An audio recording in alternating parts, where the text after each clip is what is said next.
பொய் சொல்லாமல் உண்மை மட்டும் சொல்லணும் சரியா? அந்த கோலம் நல்லா இருக்கா நல்லா இல்லையா? நல்லா இருந்தால் கமெண்டில் சொல்லுங்கள், ஒரு லைக்கை போடுங்க. கோலம் பிடிச்சவியெல்லாம் ஒரு லைக் போடுங்க சரியா? வாங்க டீ குடிக்கலாம். காலையில் டீயும் வச்சு குடிக்க ரெடி ஆகிட்டேன். எனக்கு மட்டும்தான்ப்பா டீ வச்சுருக்கிறேன். எல்லோரும் முழிச்ச பிறகு தான் அவங்களுக்கெல்லாம் சூடாக டீ போட்டு கொடுக்கணும். இது நம்ம வீட்டில் இன்றைக்கி புதுசாக ட்ரை பண்ணது. நான் நிறைய வீட்டில் பார்த்துருக்கேன் பார்த்துக்கோங்க. பிளாஸ்டிக் பூவா நிஜ பூவான்லாம் தெரியாது. நல்லா பளிச்சு பளிச்சுன்னு கலர்ஃபுல்லாட்டு பூவெல்லாம் போட்டு இந்த மாதிரி பாட்டிலில் தான் வைக்கிறாங்க. எங்கள் வீட்டில் ஒரு ஜாம் பாட்டில் காலியாச்சு. ஓகே, அதில் போட்டு வைப்போன்னு வச்சுட்டேன். பார்க்கறதுக்கு உண்மையிலே நல்லா தான் இருந்துச்சு.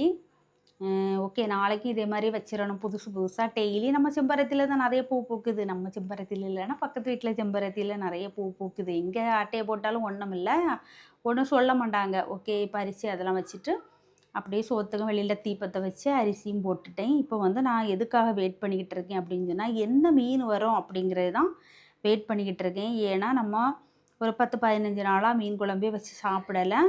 அதனால் மீனுன்னு தான் இருக்குது. ஓகே, சாலை மீன் வாங்கிட்டு வந்திருக்காங்க. சத்தியமாக அந்த மீன் நல்லா ஃப்ரெஷ்ஷாக தான் இருக்குது. குழம்புக்கு நல்லா இருக்கும் அப்படின்னு எனக்கே தோணுச்சு மீன் கழுவும் போது. ஓகே, அதில் இருந்து ஒரு 5-6 மீனை எடுத்து பொரிக்கிறதுக்கும் மிளகு போட்டு வச்சுட்டு அப்படியே சோத்தை சரிச்சிட்டு அடுப்பில் கறியை கூட்டி கொண்டு போட்டுட்டேன். நமக்கு எப்படினாலும் விறவடுப்பில் குழம்பு வச்சு சாப்பிட்டா தான் அது ஒரு மணமாக ருசியாக இருந்த மாதிரி இருக்கும். அப்படியே பின்வாசல்லையும் தூத்து அள்ளி எடுத்து வச்சுட்டேன்.